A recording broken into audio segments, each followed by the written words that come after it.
আজকে দেখি হঠাৎ বাজারও জিসিবি লইয়া আপনারা হঠাৎ না, এটা আগে থেকেও জানানিও সব যে রাস্তাটা ক্লিয়ার করার লাগে ড্রেন পর্যন্ত সরকারি জায়গা দখল করি না, কিন্তু আমরা মানুষ এত বেহায়া নির্লজ্জ হইয়া রাস্তার উপরে দোকান গাড়ি বাইক লইয়া আই গেছেন, যার কারণে আজকে সকালে পাটোয়ারি আইছেন, সার্কল অফিস থেকে আইছেন, যারা আইয়া জানাইয়া দিছেন, তখন তারা পাঠাইছেন জেসিবি প্রশাসনের পক্ষ থাকিয়া। কিন্তু আমরা জিপির পক্ষ থাকিয়া জিপি অফিস থেকে আমরা রিকোয়েস্ট করিয়া 2 দিন করে সময় লইছি। 2 দিন করে ভিতরে যদি সবে দোকানপাট না ওঠায় তাহলে ঈদের পরের দিন জেসিবি দিয়ে সব কিছু পরিষ্কার করা হইব, সরকারি খাস জায়গাটা দখলমুক্ত করা হইব। আচ্ছা, আর একটা বিষয় এখানে আমরা দেখতে পারি আর বাগাবাজার এলাকার যত মিডিয়া সকল আছেন প্রায় 2 দিন 1 দিন পরে পরে আবার লাইভ করেন, ভিডিও করেন, মানুষের বারবার নিষেধ করার পরে এরপরেও মানে রাস্তার উপরে আনিয়ে দোকানদারি করেন। তো পরবর্তী পদক্ষেপ কিতা নেবা যদি মানুষ সচেতন হয়? পরবর্তী পদক্ষেপ আমরা রইল গিয়া আজকেও জেসিবি ফাটাইয়া দেওয়া হয়েছে সার্কুলার পক্ষ থাকিয়া, জলাই প্রশাসনের পক্ষ থাকিয়া।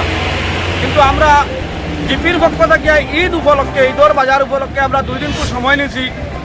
আগামী বৃহস্পতিবার ঈদ হইব, শুক্রবারে আমরা দেখবো যদি পরিষ্কার না হয় তাহলে শুক্রবারে বিকালেও আমরা জেসিবি চালাইম।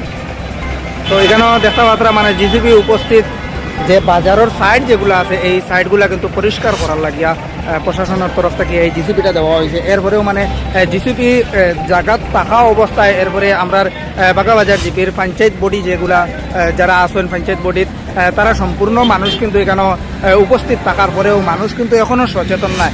এটা অবৈধ পার্কিং, এই পার্কিংগুলা করিয়া রাখা, এরপরে দোকানদারি যেগুলো আছে সেগুলোও কিন্তু রাস্তার উপরে রাখা, মানুষ কিন্তু সচেতন নাই। এখানে প্রশাসনের তরফ থেকে যে জিসিপি দেওয়া হয়েছে, প্রশাসনের তরফ থেকে ও কথা কোয়া হয়েছে যে তুমি পঞ্চায়েত বডিরে কোয়া হয়েছে যে বাঙ্গিয়া সব সভা করো। তো এখানে আমি জিসিপিটাও আপনারা সম্মুখে তুলিয়ে ধরি। এখানেও দেখা পাত্রা পঞ্চায়েত বডি যারা আছেন এরাও কিন্তু উপস্থিত আছেন। তো এরপরেও মানুষে কিন্তু ভয় পার না, মানুষে যে রাস্তার সাইড যেগুলো আছে এই সাইডগুলো কিন্তু ক্লিয়ার করতে চার না। এখানেও দেখা পাত্রা জিসিপি একদম সামনে থাকার পরেও কিন্তু চতুর্দিকে গাড়ি, এরপরে ছোটো ছোটো দোকান যেগুলো আছে এই দোকানগুলা, এরপরে মানে মানুষে বিভিন্ন ধরনের যানজট সৃষ্টি হওয়া মানুষের।